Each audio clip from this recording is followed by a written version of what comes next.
Bueno, comencemos, por favor.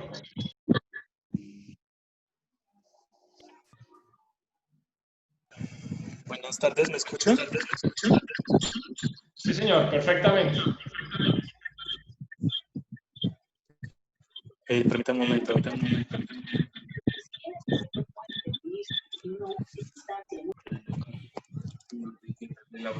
Sí. Bueno, buenas tardes. Entonces, en el día de hoy pues vamos a tocar el tema del tumor de Pancoast. Este pues va a ser presentado por Jesús Cáceres, Eduardo Buitrago, Valentina Belalcázar y quienes habla Nicolás Camacho. Esto hace parte de la rotación de cirugía de tórax dirigida por el doctor Marcel Quintero. Siguiente. Bueno, el tumor de Pancoast es un tumor que se localiza en el pulmón, específicamente en el vértice pulmonar. Este también es conocido como tumor del surco superior, debido a que, debido a que se localiza en algunas ocasiones en el surco que deja el recorrido de la arteria subclavia cuando pasa por el vértice pulmonar. Algo que hay que tener en cuenta es que no todos los tumores del surco superior están asociados con esta ubicación anatómica precisa. Sin embargo, este término pues, ha llegado a englobar cualquier tumor que se identifique o que se encuentre en el ápice pulmonar y que cuente con los síntomas clínicos asociados de esta patología. En los artículos mencionaban que se deben cumplir los siguientes criterios para caracterizar una lesión como un tumor de Pancoast. Entonces, el primero de ellos es que debe invadir la pleura parietal y lo segundo es que el paciente debe presentar dolor, parestesias u otra disfunción neurológica. Siguiente, por favor.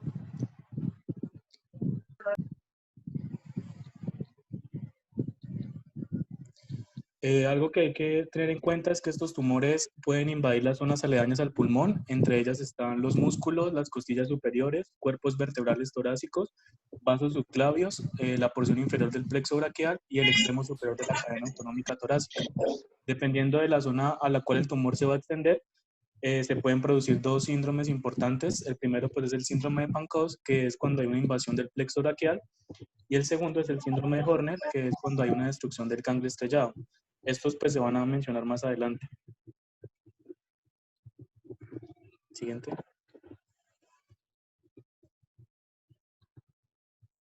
En cuanto a la epidemiología, tenemos que el cáncer de pulmón es el segundo cáncer más común, es la principal causa de mortalidad oncológica en hombres y la tercera en mujeres después del cáncer de mama y el cáncer de colon, tanto en Estados Unidos como a nivel mundial.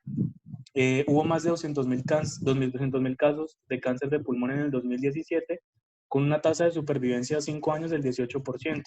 Se mencionaba que más de 150.000 personas murieron de cáncer de pulmón en ese mismo año. Entre todos los cánceres de pulmón, el de células no pequeñas representa la mayoría de los casos con hasta un 80 a un 85%, mientras que los tumores de Pancoast solo representan aproximadamente entre el 3 al 5%. Se mencionaba que la edad promedio de presentación de esta patología es en la sexta década de la vida. Sin embargo, hay artículos que mencionaban que se podía presentar después de los 45 años. El principal factor de riesgo pues, es el humo del cigarrillo y tiene una mayor prevalencia en hombres en comparación con las mujeres. En cuanto a la etiología, tenemos que la causa más común del tumor de Pancoast es el carcinoma pulmonar de células no pequeñas, específicamente las que son de origen de células escamosas, seguido del adenocarcinoma y subtipos de carcinoma de células grandes. Sin embargo, algunos estudios pues, han informado que el adenocarcinoma es más frecuente que el subtipo de células escamosas. Esto se debe a que hay una mayor incidencia del mismo en los países desarrollados actualmente. Por otro lado, pues el cáncer de pulmón de células pequeñas es una causa infrecuente de tumor de Pancoast. Entre otros tipos de neoplasias tenemos las apicales primarias que pueden producir esta patología y entre ellas pues está el carcinoma quístico adenoide, carcinoide y mesotelioma. Adicionalmente pues se han descrito metástasis del pulmón, metástasis al pulmón que provienen de la laringe, la tiroides, la vejiga y el cuello uterino. Entre otras causas menos comunes o menos infrecuentes, tenemos los tumores malignos hematológicos, como lo es el plasmacitoma, el linfoma no Hodgkin y la granulomatosis linfomatoide. También se menciona que este tumor se puede producir por diferentes infecciones, entre ellas están se producen por pseudomonas, las estafilocócicas y también las actinomicosis pulmonares. En ocasiones muy extrañas se puede producir este tumor por tuberculosis, aspergilosis o criptococosis. Bueno, para entrar un poco en la fisiopatología, pues debemos entender que pues, este tipo de cáncer se comporta... ¿Sí? ¿Me están escuchando? Perfectamente. Muy bien. Ok. Este tipo de cáncer se comporta de la misma manera como cualquier tipo de neoplasia, que por causa del estrés a las células, estas comienzan a modificar su ADN y pues comienzan a hacer sus mutaciones y pues su crecimiento anormal. El cáncer de pulmón está dividido en dos grandes grupos histológicos, que es el cáncer de no células pequeñas y el cáncer de células pequeñas. El cáncer de no células pequeñas representa más o menos el 85% de todos los cánceres de pulmón, incluyendo el subtipo como el adenocarcinoma, que representa el 40%, el carcinoma de células escamosas el 30% y el de células gigantes el 15%. Por otra parte, el cáncer de células pequeñas ocupa el 15% de estos procesos pulmonares. Otras neoplasias a este nivel incluyen el carcinoma adenoescamoso, el tumor carcinoide, algunos tumores de glándulas bronquiales, sarcomas, blastomas, linfomas, etc. Siguiente, por favor. Como lo sabemos, los tumores de Pancoas son un subconjunto de cánceres de pulmón que invaden la pared torácica apical, como se observa en la imagen, pero más adelante mi compañero se lo va a explicar un poco mejor. Debido a su ubicación en el ápice pleural, invade el tejido adyacente. Existen otros tumores que pueden tener la misma presentación clínica debido a su ubicación en la entrada torácica. Se cree que la causa más común es un carcinoma broncogénico que surge en la cara del surco superior e invade estructuras extratorácicas adyacentes por extensión directa. Continuar, por favor. Bueno, el tumor de Pancoas o neoplasia es una neoplasia broncopulmonar, generalmente no es microcítico. Lo microcítico es menos frecuente, localizado en el vértice pulmonar, como ya lo habíamos dicho, y sin embargo, este síndrome puede obedecer a otras causas menos frecuentes, como son la neoplasia torácica primaria o metastásica y diversas causas infecciosas. Siguiente. Acá tengo más o menos un esquema, cómo se comportaría el cáncer, digamos la fisiopatología. Pues el cáncer inicia en la célula afectada por diferentes factores intrínsecos o extrínsecos. La célula normalmente se divide para formar nuevas células para poder, digamos, suplir la necesidad del cuerpo. Este proceso, que normalmente es ordenado, se desorganiza por algunas mutaciones o por algunos daños que presenta la célula, y estas células células normales se transforman en tumores. El epitelio que reviste todo el árbol respiratorio, desde la tráquea hasta el bronquiolo, termina más fino y las células que se encuentran entre el alveolo pulmonar forman así una masa en el tejido. Estas células cancerosas se diseminan, entran en los vasos sanguíneos o en los ganglios linfáticos y las células cancerosas se pegan a otros órganos y forman nuevos tumores que pueden dañar el órgano. Tenemos a continuación, podemos decir que la metástasis y por último la muerte. Continuar. Ya para hablar de la clasificación, tenemos que tener claro que pues, los tumores se clasifican en general, existe una clasificación general, no existe una clasificación directa solamente para el tumor de Pancoas, sabiendo que pues, existen unas diferencias. Y los tumores del surco superior se clasifican de la misma manera que los carcinomas pulmonares no microcíticos, ubicados en otras partes del tórax. En este esquema que observan es un mapa de ganglios linfáticos de la Asociación Internacional para el Estudio de Cáncer de Pulmón, lo que nos ayuda a tener una identificación donde podemos tener una afectación ganglionar. Y pues ahí vemos que nos las dividen por zona supraclavicular, no superiores del mediastino, los nodos de la aorta y el mediastino inferior, y los cuales nos ayudan como a identificar dónde tenemos la ubicación de la neoplasia, del tumor. Por favor. Tener en cuenta la estratificación de los tumores de cáncer de pulmonares de células no pequeñas nos ayuda muchísimo a determinar cuál sería la terapia adecuada para el paciente. Esto lo tenemos que revisar muy bien con las características que presenta la persona que nos visita y pues nos puede dar una información de cómo podríamos tratar. Las descripciones, para poderlos clasificar, existen unas descripciones muy puntuales, las cuales han sido actualizadas hace poco, donde nos dividen en tumor, nódulos y metástasis. En este cuadro inicial vamos a ver lo que es el tumor primario, donde iniciamos desde una TX, T0, TIS, T1, T2, T3 y T4. TX pues nos dice que el tumor primario no se puede evaluar ni probar mediante la presencia de células malignas en el esputo o los lavados bronquiales, pero no se visualiza por imágenes o broncoscopía. El T0 pues nos decimos que no hay evidencia de tumor primario, y ya pues cuando hablamos de TIS o es carcinoma in situ. El T1, pues acá nos dice que ya la clasificación como tal nos dice que el tumor tiene que ser menor o igual a 3 centímetros en su mayor dimensión, rodeado de pleura pulmonar o visceral sin evidencia broncoscópica, de invasión más proximal que bronquiolobular, es decir, no el bronquio principal. Y lo que ven en negrilla son unas actualizaciones que nos permiten pues tener una subclasificación dentro del T1 para poder ser más exactos sobre el tipo de tumor que estamos presentando. En el T2 nos dice que el tumor ya acá tiene que ser mayor de 3 centímetros, pero tiene que ser menor o igual a 5 centímetros, o que tenga que cumplir con alguna de las siguientes características, que tiene que involucrar el bronco principal independientemente de la distancia de la carina, pero sin la participación de la carina, que invada la pleura visceral o asociado con atelectasias o neumonitis obstructiva que se extiende a la región iliar, involucrando partes o todo el pulmón. En T2 es importante, es decir, que puede ser el tumor mayor de 3 centímetros, pero menor de 5 centímetros, o que presente estas características que nos están señalando.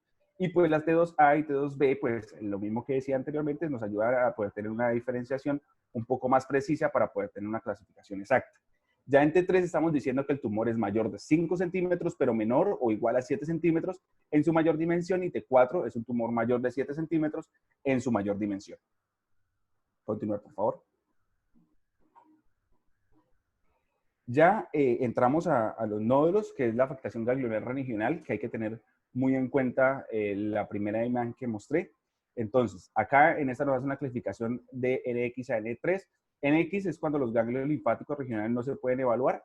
N0 sin metástasis en los ganglios linfáticos regionales. Ya N1 metástasis en los ganglios linfáticos ipsilaterales, peribronquiales y o ipsilaterales ciliares en los ganglios intrapulmonares, incluida la afectación por extensión directa.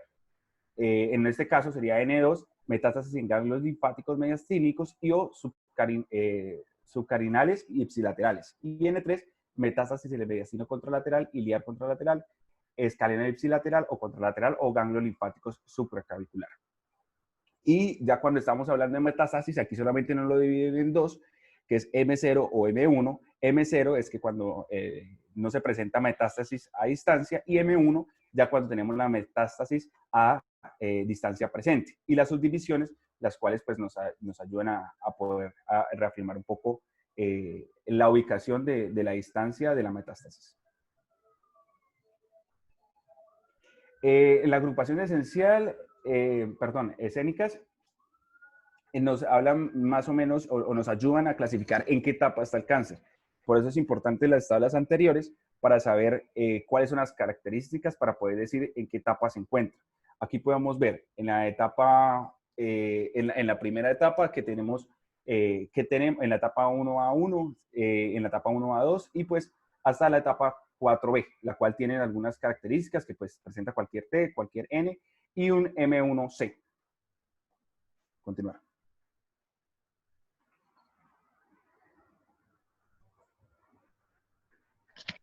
Bueno, una vez estadificado este síndrome, puede ser detectado incidentalmente por una radiografía simple de tórax, en donde se evidencia una imagen radiopaca en el ápex pulmonar.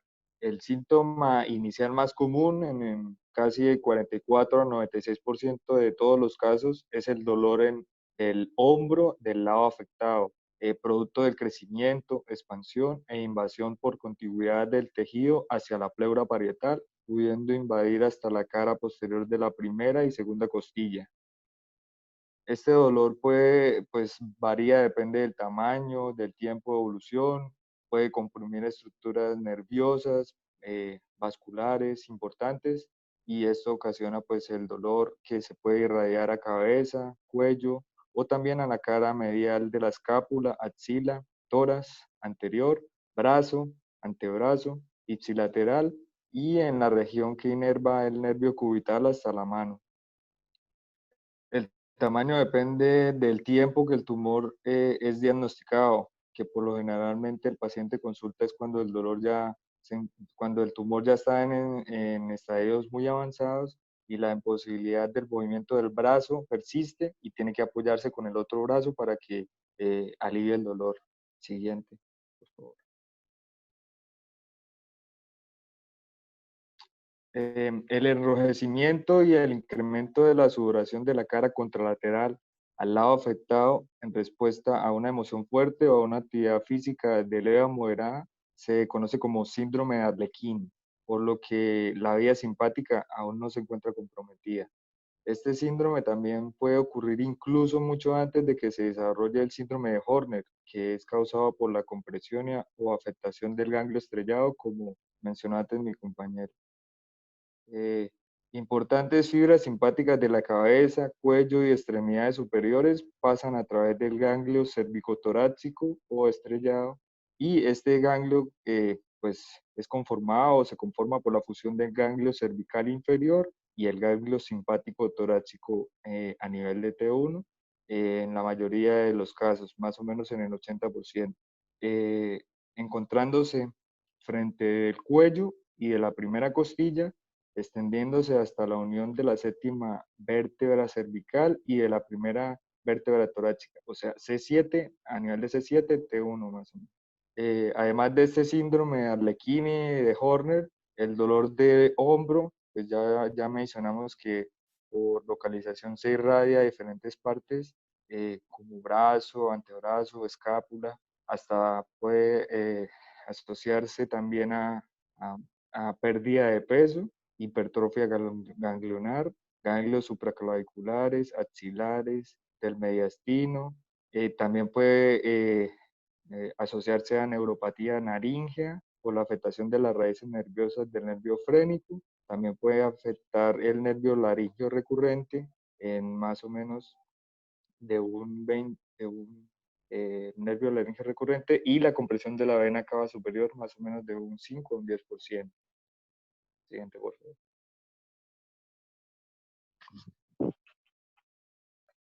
De las manifestaciones para neoplásicas, bueno, el dolor del hombro, ya lo habíamos hablado, que puede irradiarse a las diferentes regiones por la compresión de las raíces nerviosas que van desde C7 a T1, T2. El dolor del hombro también se puede irradiar a cuello y a la escápula por las compresiones de las raíces nerviosas de C1, C2 y C3, el compromiso del plexo braquial, que es una estructura nerviosa localizada en la base del cuello y la fosa axilar. También es responsable de la inervación muscular y cutánea del miembro superior, región torácica, y por la anastomosis de las ramas primarias de los anteriores de los nervios cervicales C5, C6, C7, C8, T1, y con aportes inconstantes de C4 y T2.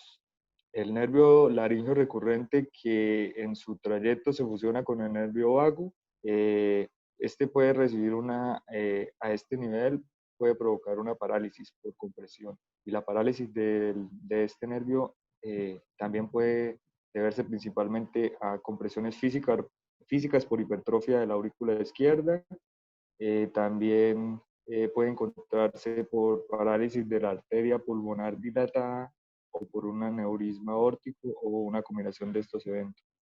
El nervio frénico es originado desde la médula espinal a partir de la raíz ventral de la cuarta raíz cervical, aunque recibe fibras de la tercera y de la quinta raíz cervical.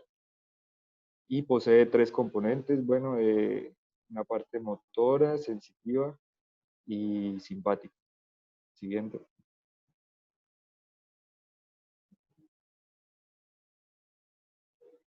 Bueno, estas estructuras adyacentes al surco superior, en esta diapositiva podemos observar la trayectoria de ciertos nervios en color amarillo, como por ejemplo el nervio frénico, el vago, el tronco simpático, el tumor de Pancoas en color blanco, las raíces cervicales de los nervios C8 y T1, la arteria y vena subclavia, el plexo braquial y más abajo y medial el nervio laríngeo recurrente.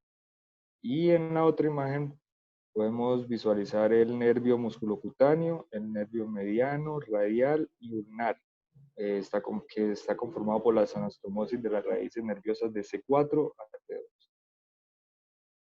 El diagrama muestra también las interrelaciones de las raíces nerviosas de la cadena simpática ganglionar y los nervios periféricos que pueden estar potencialmente afectados o involucrados por su localización con los tumores del surco superior. Siguiente, por favor.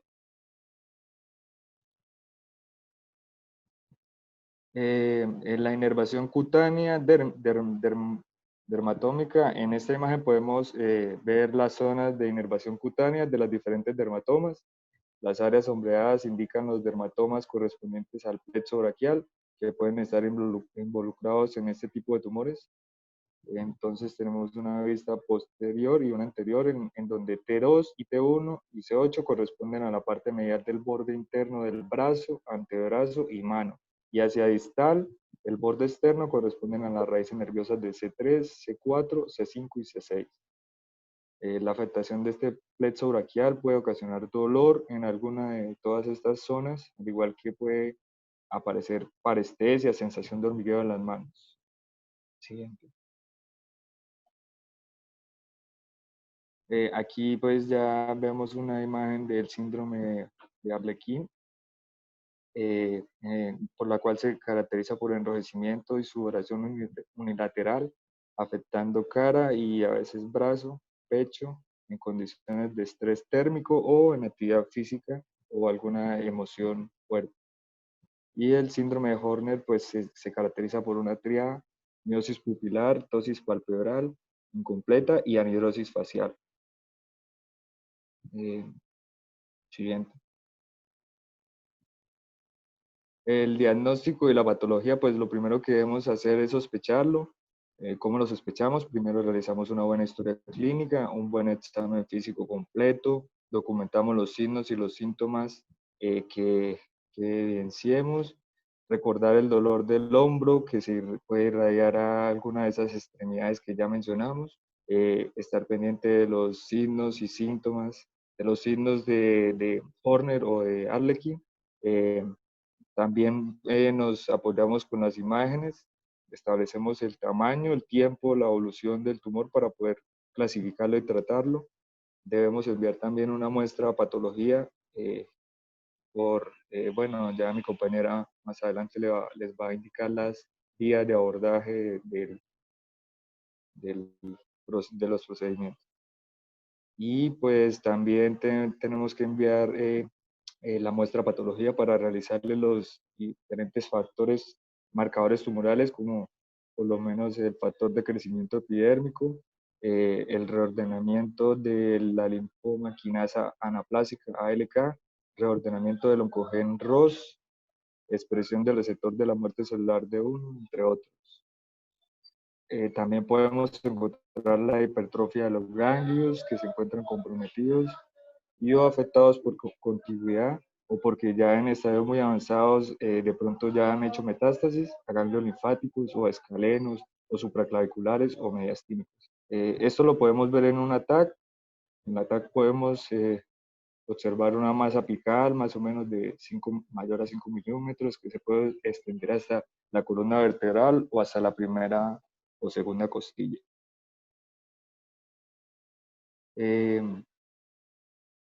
También podemos pedir una resonancia cuando sospechamos la metástasis a los ganglios linfáticos o ganglios suprarrenales, y también a hígado, mediastínicos. La exploración por PET, por tomografía, por emisión de positrones, es necesaria para la evaluación de preoperatoria de los ganglios linfáticos mediastinos, como la metástasis a distancia. Siguiente, por favor. Bueno, inicialmente la imagen que debemos solicitar es pues a criterio médico. Después del rayos X, la tomografía de simple proporciona información adicional sobre un tumor, sobre el surco superior o su extensión, incluida la presencia de nódulos pulmonares satélites, y también puede detectar enfermedad parenquimatosa y linfadenopatía iliar o también mediastínica. La TAC se dice que es limitada porque es operador dependiente, no se puede evaluar los nervios, los vasos y el grado de afectación torácica. Entonces, por eso la tomografía por emisión de positrones PET, ella sí puede evaluar ganglios linfáticos, metástasis a hígado, a glándulas suprarrenales y a otros ganglios linfáticos cuando se sospecha de estadios muy avanzados. Y la ecografía endobronquial EBUS es una herramienta útil para establecer metástasis mediastínicas, especialmente con ganglios linfáticos hipertróficos que han dado positivo para PES en mediastino. El establecimiento de esta metástasis en estadios N2 o N3 por EBUS excluye la necesidad de una mediastinoscopia. Siguiente, por favor. En esta radiografía de tórax posteranterior revela una opacidad en el vértice derecho debido a un tumor de Pancoas, tumor del surco superior de Pancoas. En la mano derecha, en un corte axial de un ataque que muestra la invasión del plexo braquial del cáncer de pulmón con una masa de tejido blando en el vértice pulmonar, que es donde señala la flecha negra, que es sugestivo de tumor de Pancoas. Siguiente. La primera imagen es de una resonancia magnética, es la sección sagital ponderada de T1 a través de la masa pulmonar, en donde muestra una extensión a través de la almohadilla de grasa apical hacia la base del cuello, en donde señala la flecha. La masa rodea parcialmente una arteria subclavia izquierda patente, en donde apunta la otra flecha en la otra imagen, y esto vemos cómo destruye el plano tisular que contiene el plexo braquial, la vena brachiocefálica izquierda está ocluida y no se puede ver. Y en la segunda imagen es de otro paciente, en donde la parte superior del tórax hay un tumor de Pancoas apical derecho resaltado por la imagen. ¿Sí? Bueno, en cuanto al tratamiento, después de su descripción formal en 1932 se consideraba que el tumor de Pancoas era pues incurable, ¿no? Y hasta la década del 50 se usó radiación como un tratamiento paliativo. Ya en 1961 los doctores Shaw y Paulson publicaron este artículo en el que ellos sugerían un tratamiento con una fase de radiación seguida pues de la resección quirúrgica. Ellos proponían primero 2 semanas de la fase de inducción y luego ya la realización de la cirugía. Pues este fue el estándar durante mucho tiempo hasta que hace más o menos unos 20, 25 años empezaron a realizar estudios que comparaban la quimioterapia con la radiación como fase de inducción y se demostró que una combinación de ambas, radiación y quimioterapia, en la fase de inducción, pues mostraba más efectividad para el tratamiento. Entonces, el estándar actual es una inducción primero con quimioradioterapia seguido de la resección quirúrgica. Bueno, entonces, primero pues se realiza la fase de inducción, como les dije anteriormente, y hay que evaluar, ¿no? Pero dicen que esta evaluación de los resultados de la fase de inducción no se pueden evaluar mediante de imágenes porque pues estos subestiman los resultados del tratamiento. Y la resecabilidad del tumor no se puede evaluar sino solamente durante la cirugía. La respuesta de la inducción y la integridad de la resección quirúrgica se evalúan definitivamente después ya por patología. Bueno, en cuanto a la toxicidad y la mortalidad de la fase de inducción, se ha mostrado pues, en estudios que se encuentra entre el 2.7 y el 1.3%. Y la toxicidad se mostró que los eventos que más ocurren con frecuencia es la mielosupresión y la esofagitis por radiación. En cuanto al tiempo de operación luego de la fase de inducción, como regla general se dice que mientras más pronto posible, mejor. pero pues normalmente en casos no complicados se realiza de 4 a 6 semanas después. Pero es importante no aplazar la cirugía, ya que pues mientras más tiempo pase, puede tener efectos adversos, ya que se ocurre la formación de fibrosis por radiación en la entrada torácica que va a dificultar la disección. Esta fibrosis por radiación se vuelve significativa luego de 2 a 3 meses y pues puede complicar el pronóstico del paciente y la cirugía misma. Bueno, ya en cuanto a la cirugía, hay 5 criterios absolutos que hacen que el tumor sea irresecable. El primero es la presencia de metástasis distal, incluyendo la metástasis cerebral. Segundo, la implicación de los nódulos mediastinales o supraclaviculares ipsilaterales o contralaterales, que son los estadios N2 y N3, como mi compañero mencionó anteriormente. También está la implicación del plexo braquial sobre la raíz de T1, implicación del más del 50% de los cuerpos vertebrados que estén afectados, y la invasión del esófago o la tráquea. En cuanto al abordaje quirúrgico, pues aquí tenemos 6 abordajes. Inicialmente en la imagen A podemos ver el primer abordaje que fue propuesto por Shaw y Paulson durante su artículo de 1961, que fue el que se usó clásicamente pues durante varias décadas. Y posteriormente se realizaron modificaciones a este.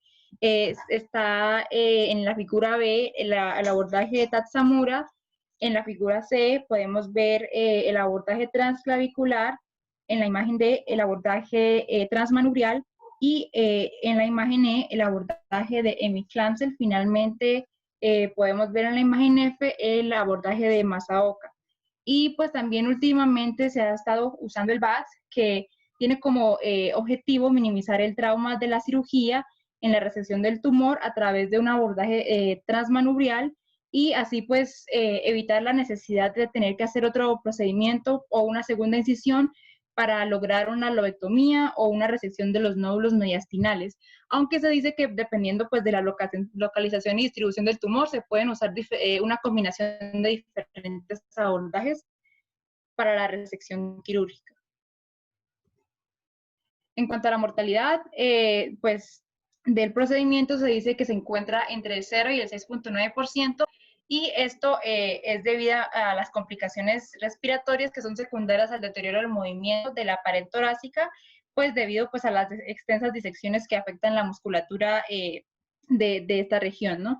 Y las complicaciones se encuentran entre el 8 y el 38% de todos los casos. La más común es la atelectasia, pero hay otras complicaciones como son la neumonía, la prolongación del uso de ventilación mecánica, por lo que les dije del deterioro del movimiento de la pared torácica, las taquiarritmias supraventriculares que pueden ocurrir hasta en el 50% de los pacientes, hemotórax, fuga de aire prolongada, infección de la herida, fístula broncopulmonar, quilotórax, que es especialmente los procedimientos izquierdos, ya que pues el pulmón puede invadir o rodear las estructuras de los vasos sanguíneos subclavios y pues como ustedes saben el conducto torácico pues confluye en el ángulo de Pirogov, entonces puede estar afectado y es un riesgo en procedimientos izquierdos. La trombosis de la arteria subclavia y isquemia de la extremidad superior, edema de la extremidad superior, neuralgia intercostal persistente, atrofias y debilidad muscular, si se debe sacrificar el nervio cubital, y daño a la dura y posible entrada de aire al espacio subaracnoideo. En cuanto al relapso de la enfermedad, pues debido pues, al avance de las técnicas quirúrgicas, se dice que la recurrencia local se ha reducido al 35%, y el principal patrón de recurrencia actualmente pues, es más que todas las metástasis distales. Y en estas, pues la metástasis distal al cerebro pues, es un problema muy común después de la resección quirúrgica, que tiene una incidencia acumulada de hasta el 50% en 3 años. Aquellos que tuvieron carcinomas de células grandes pobremente diferenciados son los que tienen más riesgo pues, de sufrir esta metástasis. En cuanto al pronóstico, pues el pronóstico depende de 3 factores. Primero, el estado T del tumor, que es el tamaño, y como ya le explicó a mi compañero anteriormente, el pronóstico es peor para tumores en estado T4. La respuesta al tratamiento de inducción, que es mejor para los pacientes que logran completar toda la fase de inducción. Y la integridad de la resección que fue realizada, que es el patrón pues, más importante para el pronóstico. Gracias.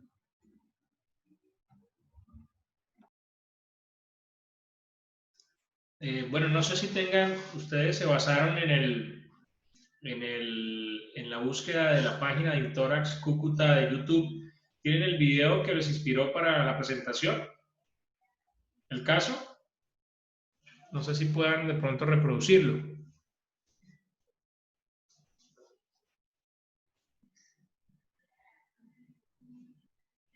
Para que hagamos la retroalimentación. Es decir, después de esta revisión, lo importante de esta experiencia en la revisión semanal o en los seminarios semanales de su rotación es que ustedes aprovechen el caso que está en las redes para hacer la integración a la presentación. Entonces, no sé, muchachos, por favor me contestan si pueden acceder al video de YouTube. Sí, doctor, ya lo reproduzco. No, es que no tenía retroalimentación. Bueno, mientras buscamos el video, primero quiero felicitarlos. Realmente este es un tema muy específico, tal vez por no decir especializado, y es los tumores de PANCOAS. Como muy bien ustedes nos presentaron de una forma muy clara, que es una patología que no necesariamente puede ser causada por cáncer. Hay enfermedades benignas que pueden generar esos tumores. Bueno, perfecto. Yo creo que rodamos el video y seguimos la discusión. ¿Les parece?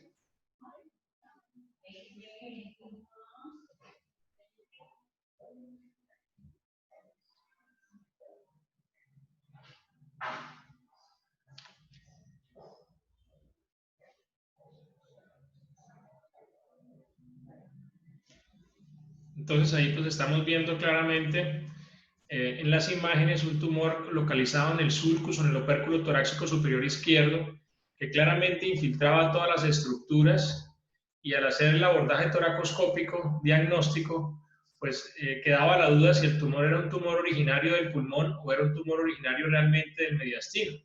Creo que la imagen es muy clara, ¿no? Era un tumor principalmente del mediastino.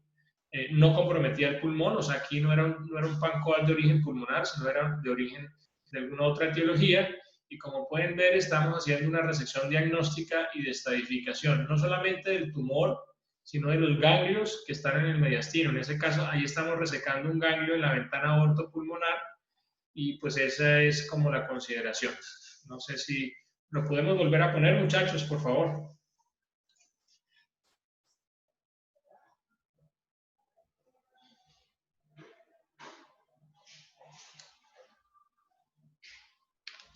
Exacto, se ve la opacidad superior, tanto en la placa, como se ve la masa que viene en toda la parte superior del hemitórax izquierdo, se infiltra el opérculo, ¿cierto? Cuando hacemos la toracoscopia, encontramos que este tumor no depende del pulmón, es un tumor que está iniciado en el mediastino y se va hacia la parte superior. Era una paciente que tenía pues todos los signos y síntomas que ustedes muy bien describieron de síntomas neurológicos y vasculares del miembro superior izquierdo. Entonces, pues en este caso, sin tener clara la etiología, procedemos a hacer el diagnóstico, que es toma de la muestra, y tratamos de estadificarlo con la toma de los ganglios del mediastino. Es como para que ustedes tengan la idea del caso en mención, porque eso es lo que yo quisiera con este ejercicio, hacer una integración clínica de un caso con la revisión de tema, ¿no? Esto es un tema completamente diferente a las clases que hacemos durante el semestre. Muy bien. Entonces, volviendo a la discusión, antes de abrir la sesión de preguntas, voy a abrir mi video, es poder darles algunas observaciones. En principio, quería comentarles lo que ya les decía, que generalmente no siempre las causas de los tumores de PANCOAS son cáncer, y no siempre son cáncer de pulmón. Por eso era la importancia de este caso, en donde la toracoscopia, cuando uno ve la imagen, como ustedes dicen, hacen un escenario diagnóstico que va desde una radiografía tórax, luego una tomografía, luego de pronto una resonancia magnética para ver la relación, o se complementa con un PET scan que no tenemos en la ciudad para ver que es de origen metabólicamente tumoral, pero no es muy claro a veces con las imágenes saber si realmente de dónde es el tumor. Entonces, tenemos que tratar de aclarar, y en este caso, como se presenta en la imagen, el tumor no era de pulmón. Pero también hay que entender que hay otras causas de tumores o de lesiones que no son tumorales, que pueden ser infecciosas o lesiones, tumores benignos que pueden causar esta característica y este síndrome. Si ya entramos un poco a la parte de cáncer de pulmón, que ustedes revisaron muy juicioso, pues eso hace parte de una clase que vamos a tener, pero es importante siempre que entiendan que el cáncer de pulmón, pues hoy en día es uno de los cánceres más mortales. Se ha ido profundizando en la definición de cáncer sobre los tipos, célula pequeña o no célula pequeña, que hoy se llama microcítico o no microcítico, y con toda esa clasificación que ustedes mostraron en el TMN, para tratar de dar un estadiaje entre el paciente que está en fase inicial, entre el paciente que está en fase intermedia o el paciente que está en fase diseminada. La fase intermedia sería una fase localmente avanzada y la fase diseminada sería una fase metastásica. Entonces, ahí entra el tumor de Pancoas a comportarse como un tumor localmente avanzado, porque es un tumor que infiltra algunas estructuras del mediastino. Pero cuando ya entramos en el análisis del cáncer, tener un tumor de Pancoas tiene algunas consideraciones que lo sacan del resto de tumores o el resto de cáncer pulmonar.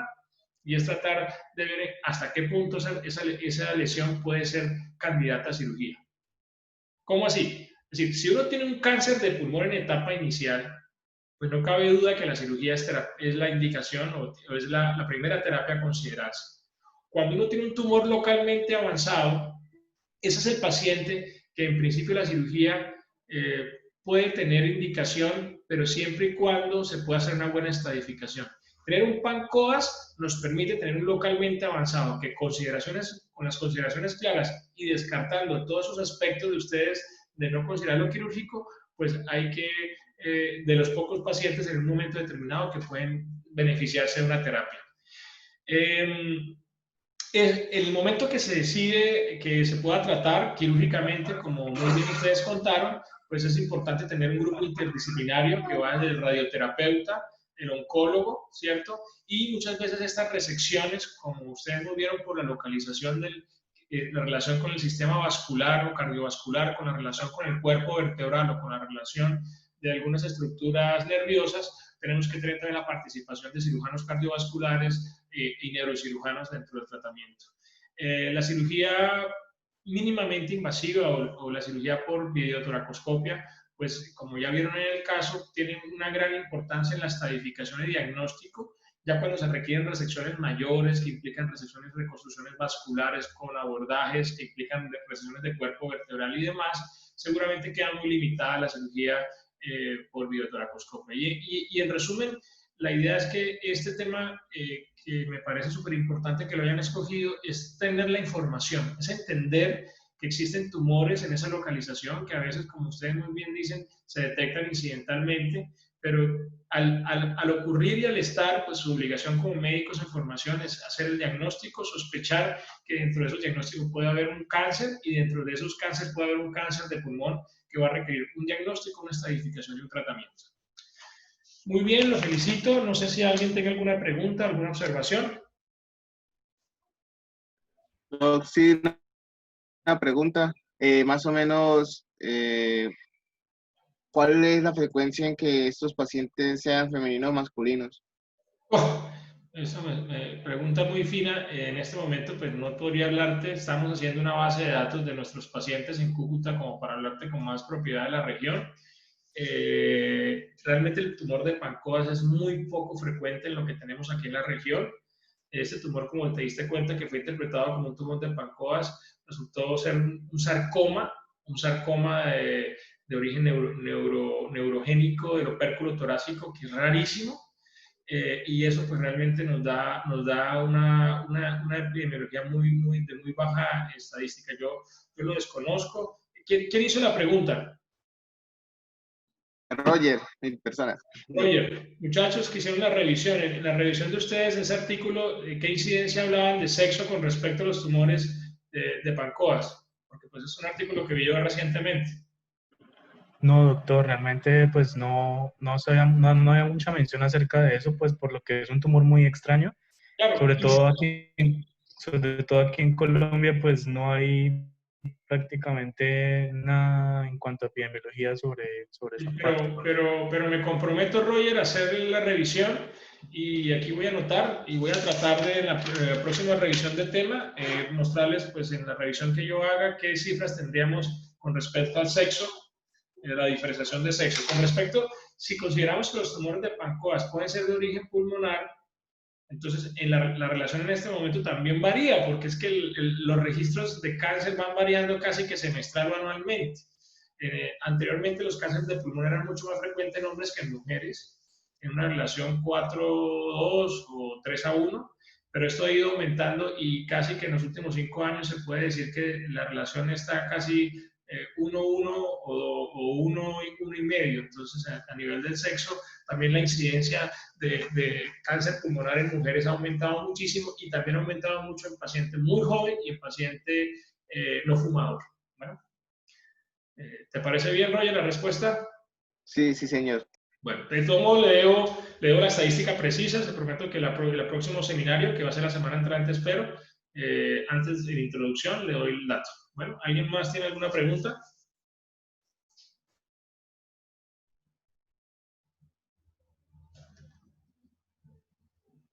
Bueno, a los conferencistas, ¿tienen alguna observación, alguna pregunta, algún comentario final, alguna conclusión, por favor?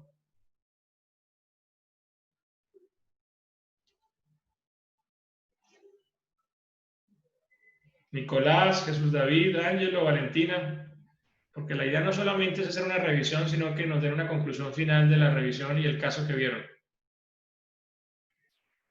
Pues como ya se mencionó durante la charla, pues este es un tumor que es muy poco frecuente, que realmente las causas pueden ser muy variadas. Lastimosamente, en la revisión que hicimos aquí en Colombia, como mencioné, hay muy poca información sobre el tema, incluso sobre el mismo cáncer de pulmón no hay tanta epidemiología. Lo más reciente que encontré fue el 2017, sobre qué tan frecuente es el cáncer de pulmón aquí en Colombia, en cuanto a las estadísticas y demás, por lo que no se estudia. Pero igual es algo que ocurre. No sé, mis compañeros.